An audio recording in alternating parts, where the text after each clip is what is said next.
দুস্থ ও অসহায় সাংবাদিকদের পুনর্বাসনের জন্য সরকারি লিজের জমি পৈতৃক সম্পত্তি দেখিয়ে কেড়ে নিয়েছিলেন সাবেক বিচারপতি শামসুদ্দিন চৌধুরী মানিক। পরবর্তীতে অ্যাডভান্স ডেভেলপমেন্ট নামের একটি কোম্পানিকে দিয়ে সেখানে তৈরি করেন 8 তলা বিশিষ্ট 7টি ভবন।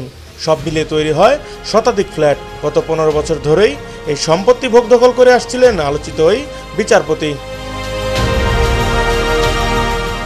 অনুসন্ধানী এক প্রতিবেদন থেকে জানা গেছে 1998 সালে journalist association for human rights and welfare নামে একটি সংস্থাকে ঢাকার বারিধারায় 10 একর জমি লিজ দেয় সরকার।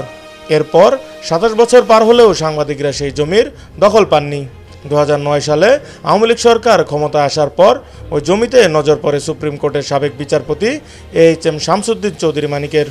প্রভাব খাটিয়ে সেখান থেকে 5 একর জমি দখলে নেন তিনি। নথিপত্র অনুযায়ী 1885 সাল থেকে আইনউদ্দিন হায়দার ও ফয়জুন্নেসা ওয়াকফ এস্টেটের মালিকানাধীন হলেও ভুয়া কাগজপত্র তৈরি করে নিজের পৈতৃক সম্পত্তি দেখান ওই বিচারপতি।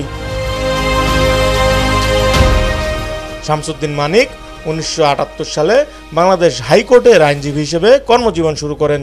1996 সালে আওয়ামী লীগ সরকার ক্ষমতায় এলে তাকে ডেপুটি অ্যাটর্নি জেনারেল নিযুক্ত করা হয়।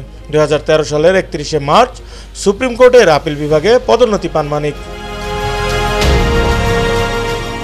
বিচারপতি মানিকের বাংলাদেশের পাশাপাশি যুক্তরাজ্যের নাগরিকত্ব রয়েছে। সেখানে মানিকের একাধিক বাড়িও রয়েছে। রাজনৈতিক পট পরিবর্তনের পর প্রতিবেশী দেশে পালাতে গিয়ে গত শুক্রবার রাতে বিজিবির হাতে ধরা পড়ে আরেকবার আলোচনায় এসেছেন সাবেক বিচারপতি মানিক। নিউজ ডেস্ক, ভোরের পাতা।